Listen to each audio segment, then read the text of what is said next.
So Yeah, welcome to I think it will be less noisy now, no? fine. Okay, okay. Okay, so welcome to Corporate Bhagavad Gita. I will continue from where we had left. That is, we are starting today the 12th chapter of Bhagavad Gita.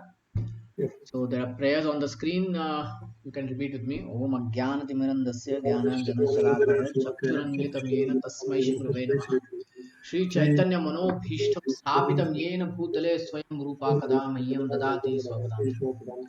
Vandeऽहं श्रीगुरोः श्रीयुक्तापदकमलं श्रीगुरून् वैष्णवांश श्रीरूपं सागरजातं सहगण रघुनाथान्वितं तं सजीवं सा अद्वैतं सावधूतं परिजनसहितं कृष्ण चैतन्यदेवं श्रीराधा कृष्णपदान् सहगण ललिता श्रीविशाखान्वितांश हे कृष्ण करुणा सिन्धु दीनबन्धु जगत्पते गोपेश गोपिका कान्त राधा कान्त नमोस्ते तप्त कांचन गौरांगी राधे वृंदावनी श्री विशाखानुसुते देवी प्रणमामि हरिप्रिये वाञ्छाकल्पतरुभ्यश्च कृपा सिन्धुभ्येव च पतितानां पावनेभ्यो वैष्णवेभ्यो नमो नमः जय श्री कृष्ण चैतन्य प्रभु नित्यानंद श्री अद्वैत गदाधर शिवासादि गौर भक्तवृंद हरे Krishna Krishna Krishna Hare Hare Hare Ram Ram Ram Hare Hare.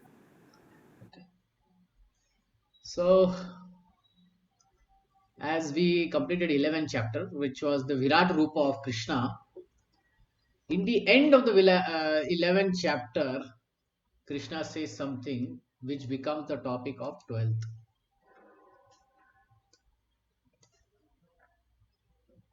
What he says, by undivided devotional service, I can be understood.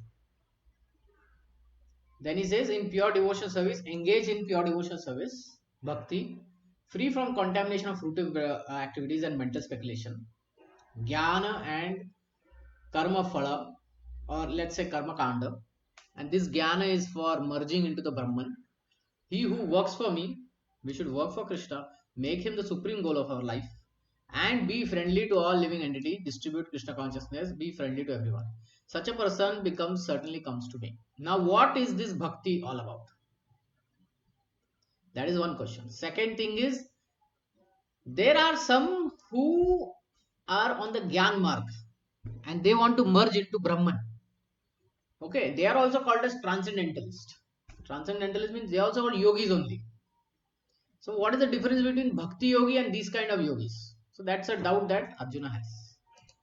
So, the very first thing he inquires about that. Arjuna Uvacha evam satadukta ye bhaktastam parupashate ye chapi aksharam avyaktam tesam ke yoga vittamaha. Arjuna inquired, which are to be considered more perfect? Those who are always properly engaged in a devotion service or those who worship the impersonal Brahman, the unmanifested? Tell me, dear Krishna, which is better, Bhakti Yoga or this impersonal Brahman merging is better? What will Krishna say? What will Krishna say? Any answer? What does he say? Those who are properly engaged in your devotional service. Devotional service, I think. Yeah. But there's a very interesting thing that Krishna says in the next verses, which is like a pramana. Praman means proof. True. Okay. So it's like a proof, and we can then make our understanding firm on the bhakti by those verses. Krishna now has explained about personal, the impersonal, universal, and has described all kinds of devotees and yogis. Generally, the transcendentalists can be divided into two classes. One who's impersonalist. See, there are both are called transcendentalists. One is an impersonalist, and another one is a personalist. The personalist devotee engages himself with all energy, all the material energy that he has, his own body, his own senses, his possessions, his car, his building, his place, his family members, etc. etc. Money, everything in the service of Supreme Lord. That's a Bhakti Yogi. The impersonalist also engage himself not in directly to the service of Krishna but in meditation on the impersonal Brahman. So this Gyan Marga, right, is where a person leaves everything and he speculates, studies the Upanishads. Okay, meaning basically the Adi Shankaracharya story that you have heard of. Yes, probably. Yeah. So that's the Gyan Marga. Adi Shankaracharya was very much for the Gyan Marg. Okay. But if you see how many people are doing on that Gyan Marga, it's very few because it is very difficult. It's not that easy. We find in this chapter that of the different processes of realization of absolute truth, Bhakti Yoga devotional service is highest. If one at all desires to have association of Supreme Personality of Godhead, then he must take to devotional service. Those who worship Krishna, Supreme Lord directly by devotional service are called personalists. Those who engage themselves in meditation on the impersonal Brahman are called impersonalists. Okay, those who meditate on two-handed form of Krishna or four-handed form of Krishna, eight-handed form of Krishna, Varaha Rupa, Narsimha Rupa, Vamana Rupa, Kurma Rupa, those are all called as personalists. But those who worship the spiritual sky, the effulgence that is coming from the Supreme Lord Brahman, they are called impersonalists. Okay, Mm-hmm. Yeah. Advaitavadi, Advaitavadi. And personalists are Dvaitavadis. Advait means you are that Tattvamasi Aham Brahmasmi. They will focus on these things and they'll say I am also Brahman, which is right. But are we Para Brahman? No. So when we know there is Brahman and then there is Para Brahman and I have a relationship with him, that is called Dvaita philosophy. Two.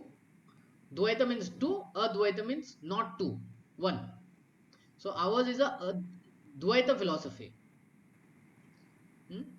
And that the Supreme Lord and the Jiva are two separate beings. They are not one. They are qualitatively one, quantitatively different. Achintya Bheda Bheda Tattva. Arjuna is here questioning which position is better. There are different ways to realize the absolute truth, but Krishna indicates in the chapter that Bhakti Yoga, devotional service, is the highest form. It is most direct and it's easiest. It is direct and easiest. Means for association with the Supreme Lord. The second chapter of Bhagavad Gita, Krishna, Supreme Lord explains that the living entity is not a material body. Okay, he is a spiritual spark, the Atma, and the absolute truth is spiritual whole. In the seventh chapter, he speaks of the living entity as being part and parcel of the supreme whole and recommended that he transfer his attention fully to the whole. Okay, if if we are spirit, we need to connect with the one with the one who is completely spiritual, isn't it? Yeah. If we don't connect, then if we connect with something else, then will be problem. Just like a fish, it needs water to be happy. We can put the fish in five-star hotel, but it won't be happy. It will suffocate to death because its place is inside the water. It has to go. Similarly, spirit has to go to its original spiritual place. Hmm? Mm-hmm. Therefore, one should transfer attention fully to the whole spiritual, the reservoir of pleasure. That is Rama. That is Krishna. Then again in the 8th chapter, it is said that anyone who thinks of Krishna at the time of quitting his body at once is transferred to the spiritual sky to the abode of Krishna. At the end of 6th chapter of Lord, clearly stated that of all the yogis, one who thinks of Krishna within himself is considered most perfect. So in practicality, every chapter, the conclusion has been one should be attached to the personal form of Krishna. For that is the highest spiritual realization. Nevertheless, there are those who are not attached to the personal form of Krishna. They are so firmly detached that even in the preparation of commentaries to Bhagavad Gita, they want to distract other people from Krishna and transfer all the devotion to the impersonal Brahmajyoti. They prefer to meditate on the impersonal form of absolute truth, which is beyond the reach of senses and is not manifest. There are still who want to go this impersonal path. So factually, there are two classes of transcendentalists. One is personalist, impersonalist. Now Arjuna is trying to settle the question. Okay, which process is easier? Which process is the most perfect? Okay, it should be easy, direct, and perfect. In other words, he's clarifying his own position because he's attached to the personal form of Lord. He's not attached to the impersonal Brahman. He wants to know whether his position is secure or not. Anna, is my ticket confirmed or not? Like that. The impersonal manifestation, either in the material world or in the spiritual world of the Supreme Lord, is the problem for meditation. Actually, one cannot perfectly conceive the impersonal feature of the absolute truth. Therefore, Arjuna wants to say, what is the use of such a waste of time? Another thing is, Brahman path is very difficult. So something it is a waste of time. Is it true, Krishna? So Krishna is going to answer. Arjuna experienced in the 11th chapter that to be attached to the personal form of Krishna is the best. Okay, not even to the Virat Rupa. He was afraid of that. Then he said, "Come back." Then while coming back, Krishna came 400 form. 400 form, he was happy. 200 form, he was even more happy because he could thus understand all the other forms at the same time, and there is no disturbance of his love to Krishna. This important question asked of Krishna by Arjuna will clarify the distinction between impersonal and personal conception of the absolute truth. Okay, this it will clarify now. 2-3 verses. Shri भगवान उवाच मयि अवेश मनो ये माम नित्य युक्तोपासते श्रद्धया परोपेतस्ते मे युक्ततमः मतः मतः मीन्स ये मेरा मत है मतः. So Krishna is going to give his opinion. Now because Krishna is absolute truth, because Krishna is Bhagavan, Swayam Bhagavan, Shri Bhagavan Vacha, his matah becomes topmost. Isn't it? We may go to a heart surgeon. Before going to heart surgeon, we may meet 2-3 doctors. And the hearts, and after meeting 2-3 doctors, they gave their opinion. Now the heart surgeon gives his opinion. Whom will you listen to? Definitely the heart surgeon, right? Because Heart surgeon. his Yeah. opinion is like final. Anything related to heart, Specialist. Yeah. yeah. Okay.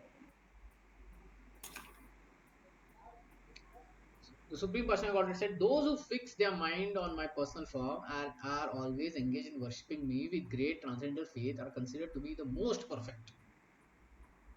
Yukta Tamaha, most perfect." In answer to Arjuna's question, Krishna clearly says, "Those who concentrate on his personal form and who worship him with faith and devotion is to be considered most perfect in yoga. For one in such Krishna consciousness, there is no material activities because everything is done for Krishna. A pure devotee is constantly engaged. Sometimes he chants. So what is bhakti? Sometimes he chants, sometimes he hears, read books about Krishna. Sometimes he cook bhoga for Krishna and honors the prasadam and goes to marketplace to purchase something for Krishna. Sometimes he washes the temple of the dishes. Wherever he does, whatever he does, every single moment he devotes to Krishna. Such action is in full samadhi. ये तव अक्षरम अनिदेशम अव्यक्तम पुरुपाशते सर्वत्रम अचिंत्यम स कूटस्थम अचलम ध्रुवम संयामेन्द्रिय ग्राम सर्वत्र समबुद्ध्या ते प्राप्नुवन्ति मामेव सर्वभूते हिते रतः. But those who worship the unmanifested which lies beyond the perception of the senses, okay, this unmanifested spiritual sky, this light, our senses cannot absorb it only because our senses are material. Okay, it's very difficult to focus on light, isn't it? Yes. Yes. Yes, Prabhu. Yeah, I mean practically also. Sometimes some people show some light and all that, and they are meditating on that, but it is just some mental exercise. Very difficult. We'll see. The very next verse, Krishna is going to make things very, very clear, which is the all-pervading, inconceivable, unchanging, fixed, and immovable. Okay, all these qualities it has. The impersonal conception of the absolute truth by controlling the various senses and being equally disposed to everyone, such person engaged in welfare of all at last achieves me. So there are these Brahman Vadis who do all these things and then they achieve Krishna. What they achieve Krishna? Not the personal form. They will merge into Brahman. Those who do not directly worship Supreme Lord Krishna and who attempt to achieve the same goal by an indirect process also ultimately achieve the same goal. Sri Krishna says, after many births, man of wisdom seeks refuge in him, knowing that Vasudeva is Lord. When a person comes to full knowledge after many births, he surrenders unto Krishna. When one approaches Godhead, the method mentioned in this verse, he has to control senses, render service to everyone, engage in the welfare of others. It is inferred that one has to approach Sri Krishna. Otherwise, there is no perfect realization. Often there is much penances involved. So here there are a lot of penances involved before one is fully surrenders unto him. In order to perceive the super soul within the individual soul, one has to cease the sensual activity of seeing, hearing, tasting, working. Okay. So we have heard that you have to meditate within. So within our heart, we should be able to see super soul. For that, external seeing, hearing, tasting, working, etc., all these activities have to be stopped. Therefore, we see some people under the tree, they try to meditate. Everything else is stopped, they're just doing meditation. isn't it? Ultimate goal is to see the super soul within the heart. Then one understands, then one comes to understand that super soul is present everywhere. Realizing this, he envies no living entity. He sees no difference between man and animal because he sees soul only, not the outer body. But for the common man, this method of impersonal realization is very difficult. There are only few people who do that. Now, क्लेशाद अधिकतरस्तेषाम् अव्यक्तसक्तचेतसाम् अव्यक्त ही गतिर्दुःखम देहवाद्भिर अवापते. Klesha means Trouble. Trouble. trouble. So this process is very troublesome. This is the verse I was talking about. Klesha Yeah. adiktarastesham avyakta saktachat. Avyakta, unmanifested, asakta, chetasam. Very difficult to control. Focus on that. It is very troublesome.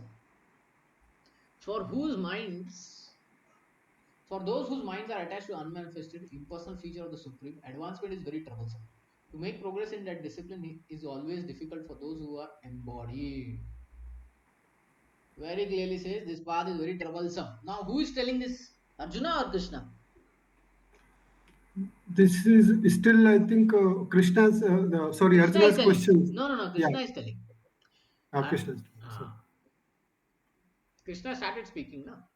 Bhagavan was. Sri Bhagwan Uvaj. Sorry. Sri Uh, Bhagwan Uvaj. Yeah. so now Bhagavan is giving his opinion, it is troublesome.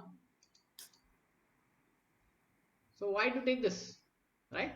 The Yeah. teacher Yes. himself tells this is troublesome, but still the student goes, no, I'll try.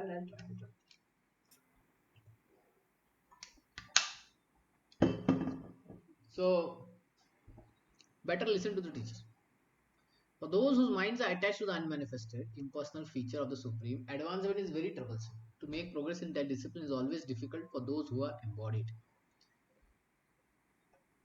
The group of transcendentals who follow the path of inconceivable, unmanifested, impersonal feature of the Supreme Lord are called Jnani Yogis. And persons who are in full Krishna consciousness engaged in devotional service are called Bhakti Yogis. Therefore, here the difference between Jnana Yoga and Bhakti Yoga is definitely expressed. The process of Jnana Yoga, although ultimately bring one to the same goal, is very troublesome. Whereas the path of Bhakti Yoga, the process of being in direct service to the Lord, is easier and natural for the embedded soul. Everyone can do, even a small baby can do. Even a small toddler can do. They can go in the temple and pay obeisances to Krishna. Right? But if they are told to sit and meditate, is that possible? Not possible.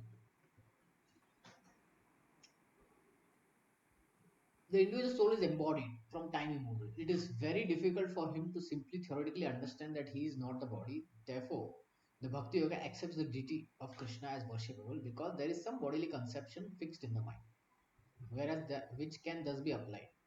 So, our bodily conception we dedicate in the service of Krishna and we serve his body. When we serve his body, then we become purified. So, it is not idol worship, it is deity worship. Archa Vigraha. There is evidence in the Vedic literature that worship may be Saguna or Nirguna. Saguna, with gunas, Nirguna, without gunas, of the Supreme possessing or non-possessing and not possessing attributes. Worship of deity in the temple is Saguna worship, for the Lord is represented by material qualities like stone, wood, oil paint.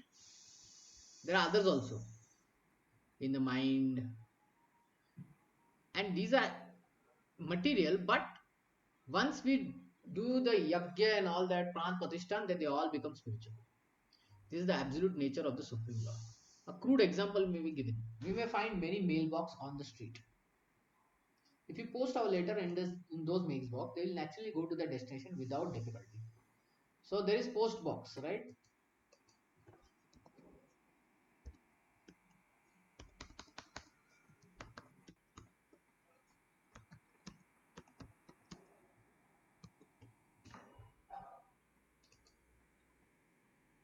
These are post boxes.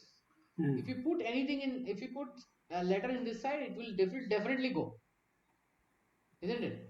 Yes.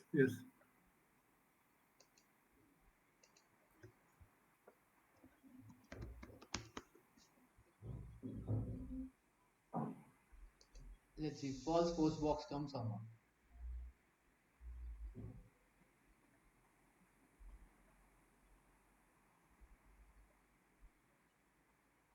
False alarm. No. No. False. Somebody can just paste.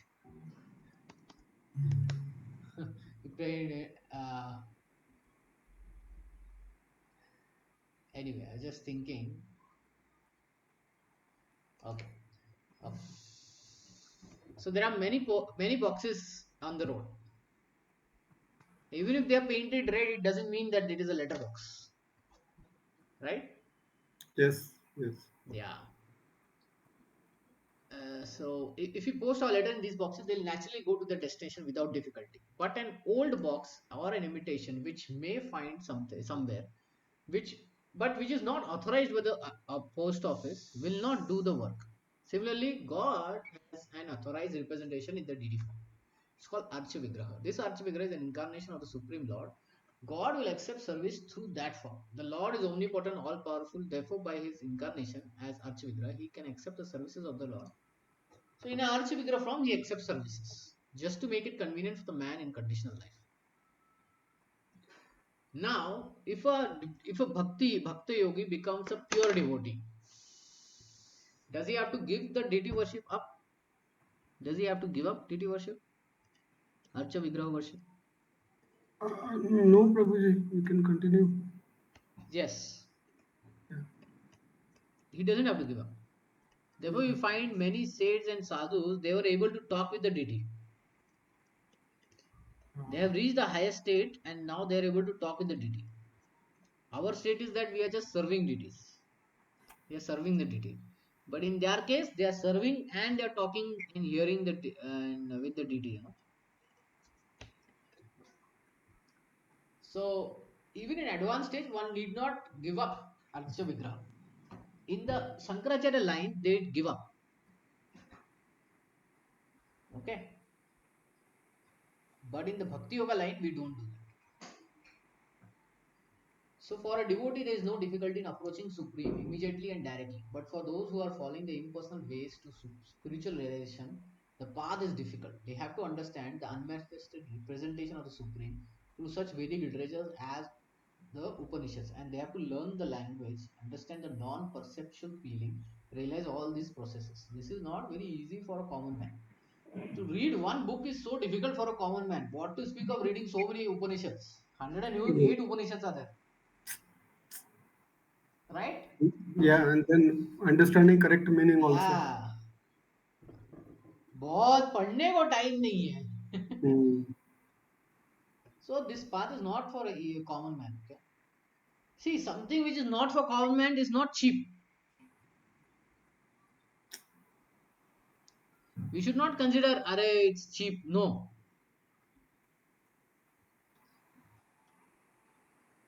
Now there are paths.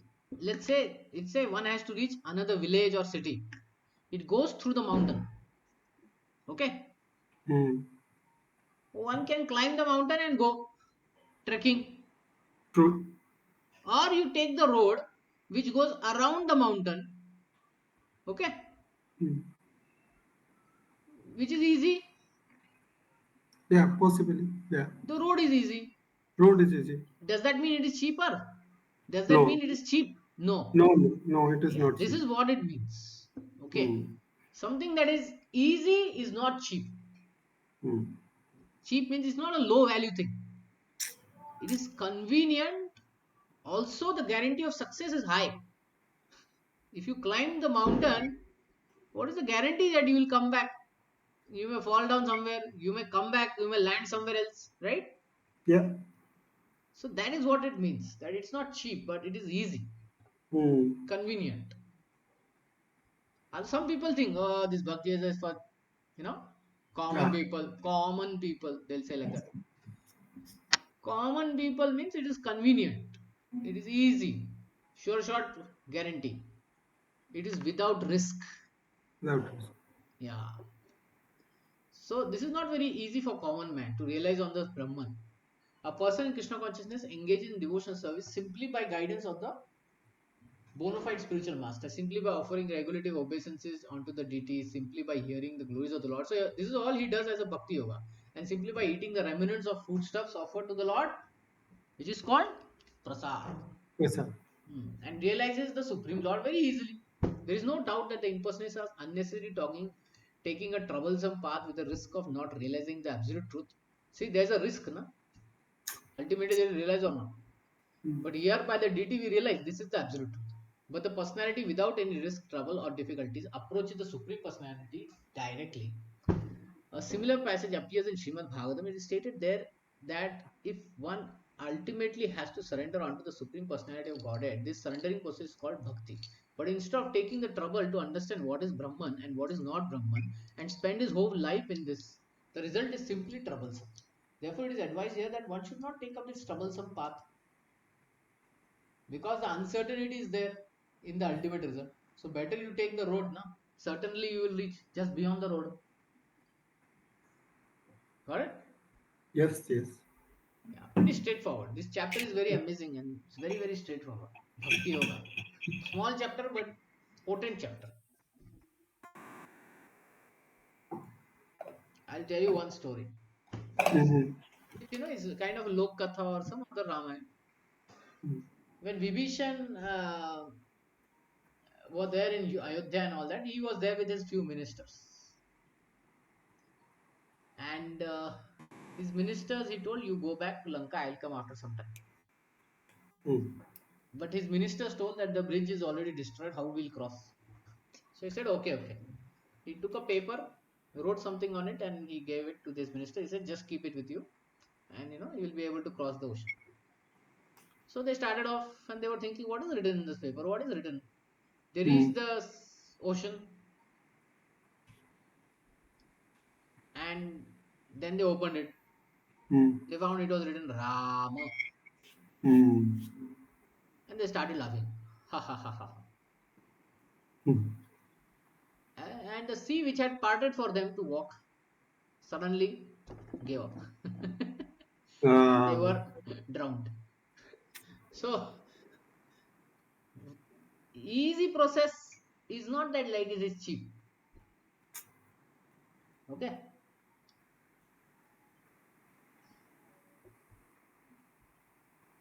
it is it is it's the most perfect process. It's like that.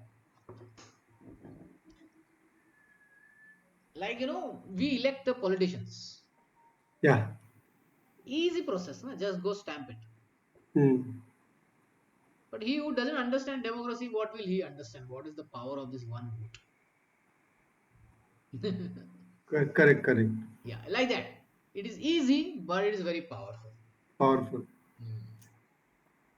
The living entity is eternally an individual soul, and if one wants to merge into the spiritual whole, he may accomplish the realization of the eternal and knowledge aspects of the original nature. But the blissful portion is not realized. Okay, what happens in Brahma Jyoti is blissfulness is not there, peace is there, shanti, shanti, shanti ही. आनंद नहीं है, Mm. आनंद नहीं है, but shanti is there. Sometimes shanti we want, right? Like so much patake yesterday, so much firecrackers, we want them silent, right? Yeah. But by the evening, we think, no, no, we need some more people around. We need to distribute sweets, and, we need to meet and talk to people. Mm. So silence may feel happy for some time, but the real nature of the soul is to, you know, be around other souls, talk to them, have relationship like that, and connect with the Supreme Lord in the service of Krishna. Like that. By the grace of some devotees, such a transcendentalist. So, how do these people who are on the impersonal path they advance? If they get association of say devotee, pure bhakta, then in their association they'll understand that this bhakti yoga is much more happiness giving and is eternal. Then they change. By the grace of some devotees, such a transcendental, highly learned in the process of Gyanoga. So famous example are like the four Kumaras. The four Kumaras were impersonalist, but when they smell the Tulsi,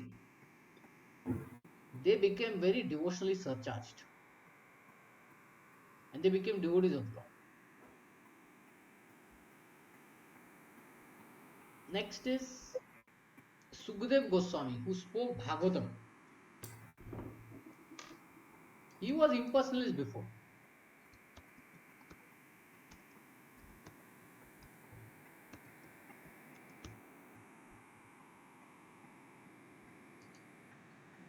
He was impersonalist before.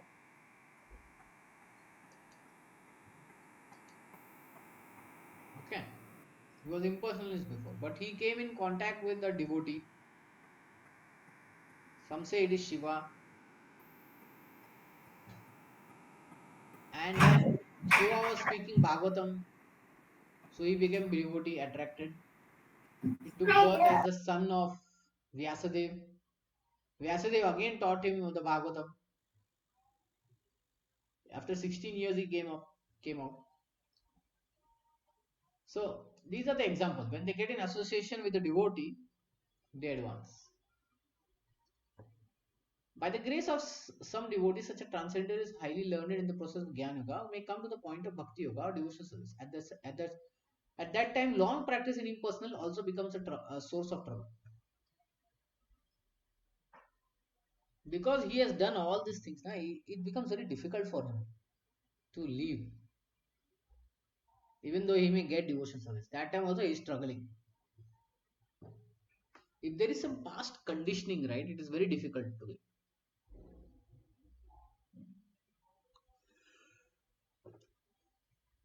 Like those who leave alcohol or cigarette, if given a chance, they will hesitate, right? If given a Yes. chance, they'll find it very difficult. So, that past conditioning is powerful. So, these Brahmawadis, right, they also have problem when they come to Bhakti Yoga. A little bit is that because they have practiced so much of Jnana Yoga that this Bhakti Yoga, in Bhakti Yoga, that conditioning is affecting them.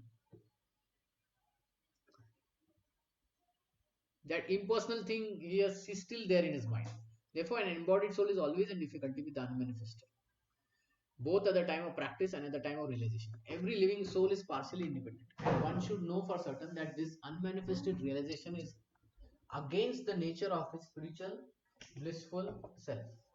One should not take up this process. For every living individual living entity, the process of Krishna consciousness, which entails full engagement in devotional service, is the best way. If one wants to ignore this devotional service, there is danger of turning to atheism. So, one those who go away from bhakti, right, they may become atheist. Thus, the process of centering attention on the unmanifested, the inconceivable, which is beyond the approach senses, as already explained in this verse, should never be encouraged, especially in this age. It is not advised by Lord Krishna. Sri Krishna only said, don't do that. ये तु सर्वाणि कर्माणि मयि संन्यासमत्परः अनन्येव योगेन मां ध्यायन्त उपासते तेषामहं समुद्धर्ता मृत्यु संसार सागरात् भवानि न चिरात् पार्थं मय्यवेशित चेतसाम्. Through all your karmas, sarva karma, मयि संन्यासमत्परः, offer it to me. Ananyeva yogena, with one pointed yoga, मां ध्यायन्त उपासते, think about me. तेषाम् aham samudharta. Aham, what I will do? Mityu samsara sagara. I will take out from you. Bhavamina chirat partam maya visita chetasam. I will deliver you.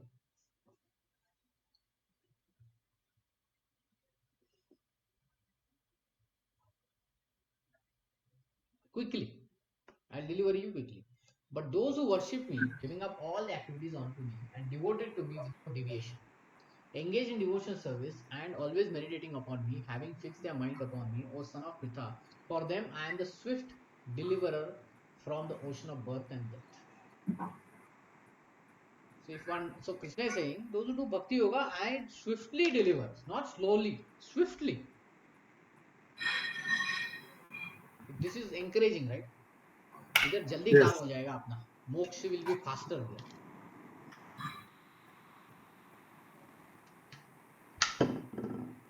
is explicitly stated that devotees are very fortunate to be delivered very soon from material existence by the Lord. In pure devotional service, one comes to realization that God is great and that the individual soul is subordinate to Him.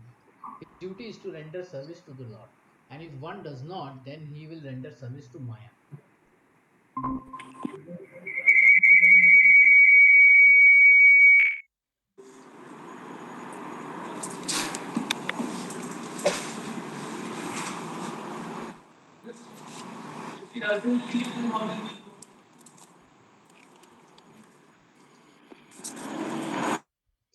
Now, in pure devotional service, one comes to realization that God is great and that the individual soul is subordinate to Him. His duty is to render service to the Lord, and if he does not, then he will render service to Maya. If one doesn't serve Krishna, he will serve Maya, that which is not. Or he will serve his bosses, he will serve society, right?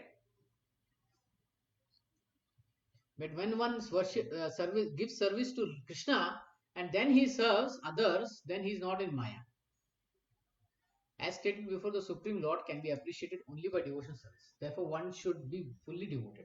One should fix his mind fully on Krishna in order to achieve Him. One should work only for Krishna.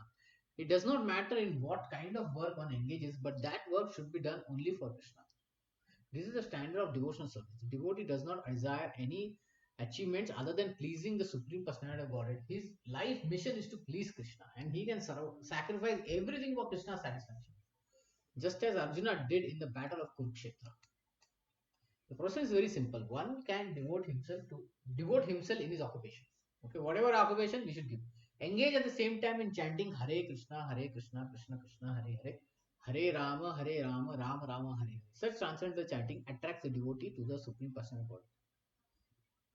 The Supreme Lord therein promises that without delay he will deliver a pure devotee, thus engaged from the ocean of material existence. Those who are advanced in yoga practice can willfully transfer the soul to whatever planet they may like by the yoga process. The others take opportunity in various ways, but as far as the devotee is concerned, it is clearly stated that the Lord Himself takes him. The devotee does not have to wait to become very experienced in order to transfer himself to the spiritual sky. Okay, devotees liberation is also easy. Other processes they have to do it on their own, they have to die at a particular moment. But devotee, whether he dies in the wrong moment, through right moment, doesn't matter. Okay, doesn't matter. In Varaha Puran, it is said the purport of this word is that the devotee does not need to practice Ashtanga Yoga in order to transfer his soul to the spiritual planet. The responsibility is taken by the Supreme Lord Himself. He clearly states here that He Himself becomes the deliverer. A child is completely cared for by his parents and thus his position is secure. Similarly, a devotee does not need to endeavor transfer himself by yoga process to other planets. See, a child needs everything is taken care by the parents, right? Whether he asks, whether he doesn't ask, everything is taken care by the parent. Similarly, here also in Bhakti Yoga, everything is taken care by Krishna. Just we have to be sincere in our Krishna consciousness. We have to be sincere in our bhakti. If we are insincere, then Krishna will punish. Similarly, a devotee does not need to endeavor himself by the yoga practice to other planets. Rather, the Supreme Lord, by His great mercy, comes at once riding on His bird carrier Garuda. And at once He delivers the devotee from material existence. Although a man who has fallen in the ocean may struggle very hard and may be very expert in swimming, he cannot save himself. But if one comes and picks him up from the water, then easily rescued. In the ocean, if, let's say a best swimmer is swimming in the ocean, but the ocean is too vast and it is like uh, very turbulent. Even a best swimmer may find it difficult. But if a helicopter comes and picks him up, then he can be saved. That's what happened in Bhakti Yoga. Krishna himself comes and picks the devotee. Let's say if the devotee is not becoming pure devotee, then Krishna will personally plan his next life. He'll make sure that this person goes in a devotee's family. This doesn't happen in Gyan Yoga, okay? Gyan Yoga, if one fails, everything becomes zero. Similarly, the Lord picks up a devotee from the material existence. One simply has to practice the easy process of Krishna consciousness and fully engage himself in devotion service. Any intelligent man should always prefer the process of devotion service to all other paths. In the Narayaniya, this is confirmed as the purport of this word is that one should not engage in different processes of fruitive activities or cultivate knowledge by the mental speculation process. One who is devoted to Sri Krishna can attain all the benefits derived from other yogic processes, speculation, ritual, sacrifices, charity. So, devotion service benefits are tremendous, and they include all the benefits that one gets in Jnana Yoga. This is a specific benediction of devotion service simply by chanting the holy name of Krishna. Hare Krishna, Krishna Krishna, Hare Hare, Hare Rama, Rama Rama, Hare. A devotee of the Lord can approach the supreme destination easily and happily, but this destination cannot be approached by any other process of religion. The conclusion of Bhagavad Gita is in the 18th chapter. Sarva dharma parityajya mam ekam sharanam bhaja aham tam sarva papebhyo mokshishyami ma sucha. One should give up all other processes of self-realization and simply execute devotion service in Krishna consciousness. This will enable one to reach the highest perfection of life. There is no need for one to consider the sinful actions of his past life, because Supreme Lord Shri Krishna fully takes charge of him. Therefore, one should not futilely try to deliver himself in spiritual realization. Let everyone take shelter of the Supreme Omnipotent Godhead Shri Krishna. That is the highest principle, perfection of life. Any questions till this point?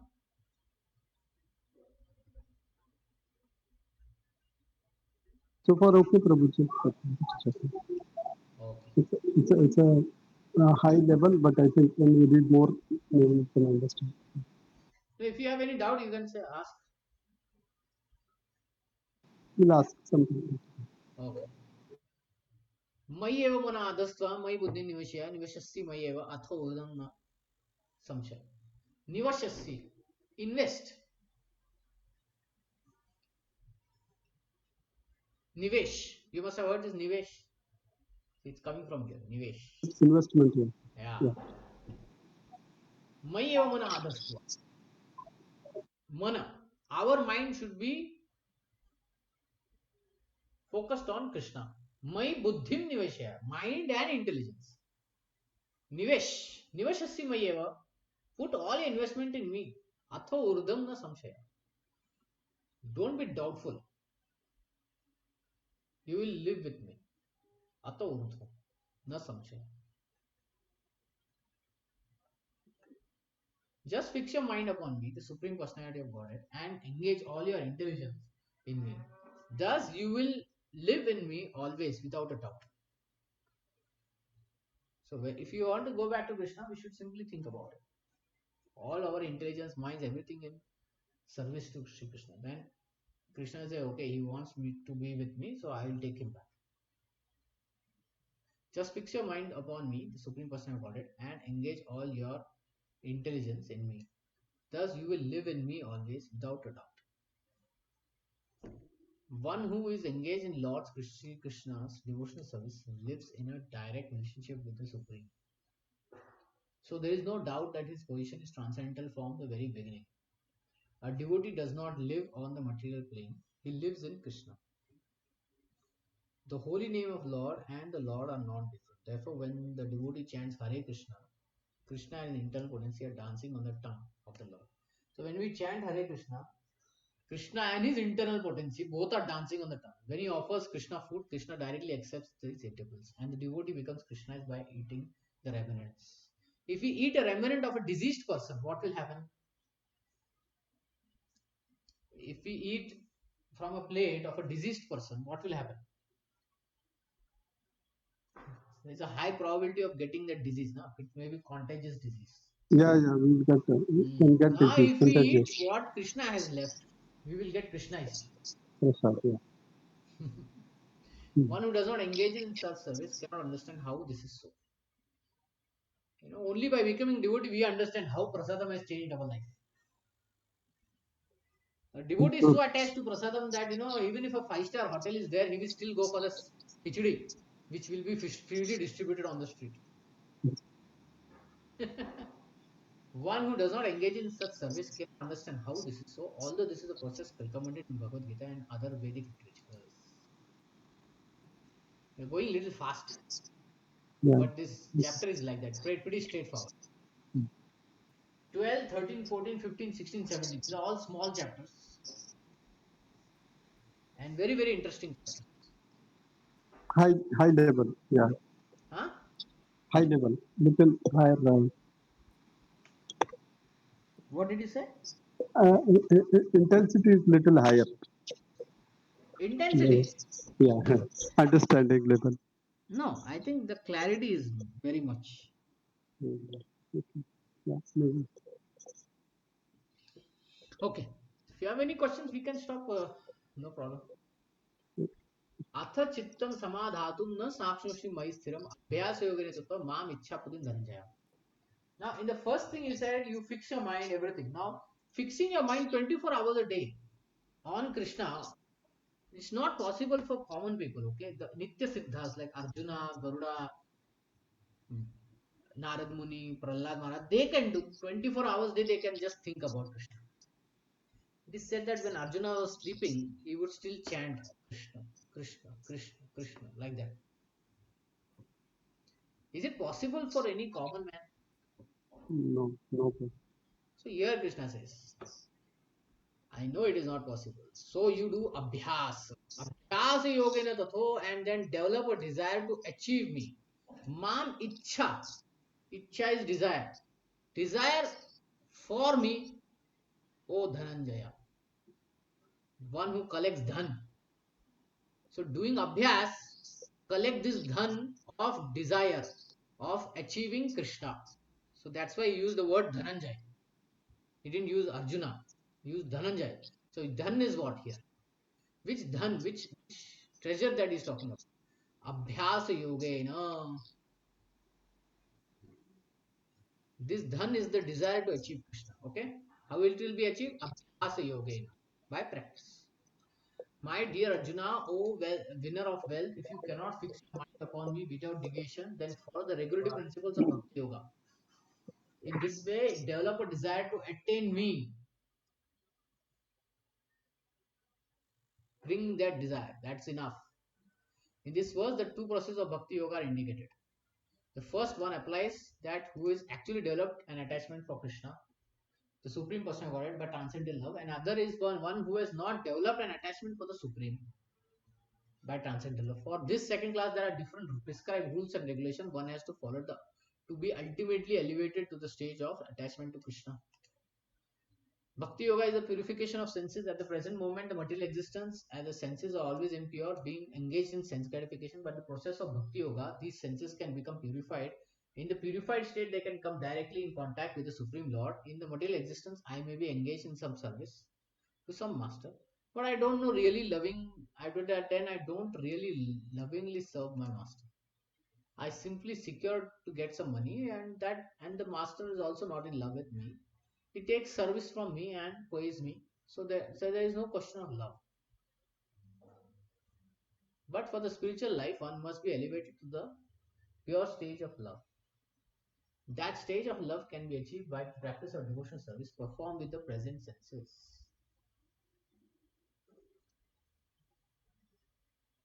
So,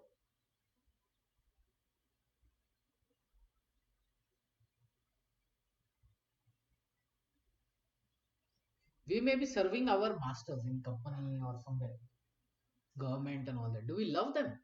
No. Do they love us? No.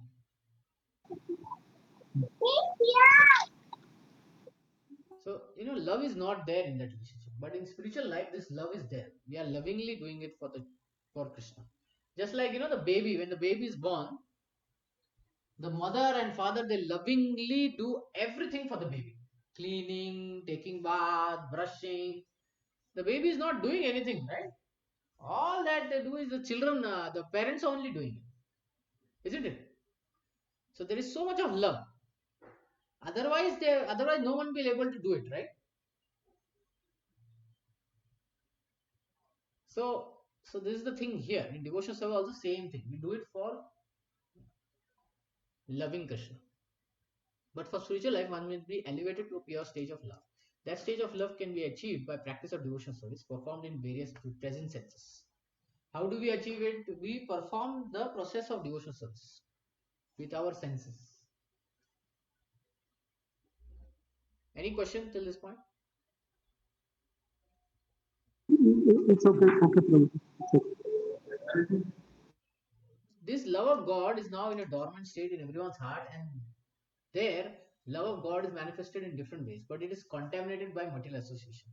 Now, the heart has to be purified by material association, and that dormant natural love for Krishna has to be revived. That is the whole process. So, what is the whole Bhakti Yoga process? Bhakti is there in your heart. But because we have taken birth so many times and did so many stupid activities, there is a lot of karma baggage hiding that bhakti from us within our heart. When we come in association of a guru, he tells us what we need to practice, what we need to chant the holy name, etc. By which the bhakti that is there in our heart is uncovered. The covering over it is destroyed. And then it grows, that bhakti grows. So that's the whole process.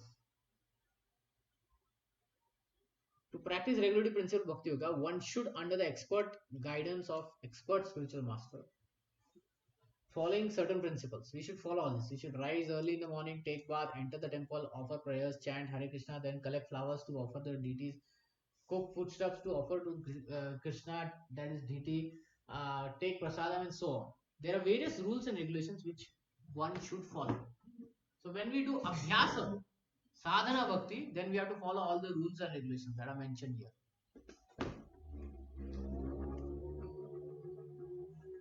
And one should constantly hear Bhagavad Gita and Srimad Bhagavatam.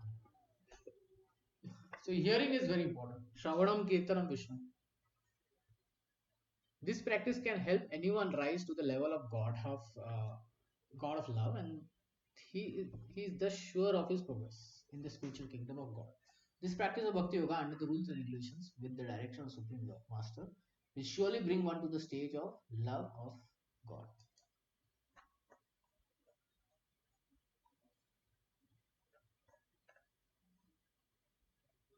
Okay. We'll stop here. Any question or comment? No, Prabhuji, I think I will read it once more because I was little, disturbed. There were some children at home, so Okay, no I problem. will read it and maybe I will ask you. Sure. Okay. Okay, then we'll Thank you, stop Prabhuji. here. Hare Krishna.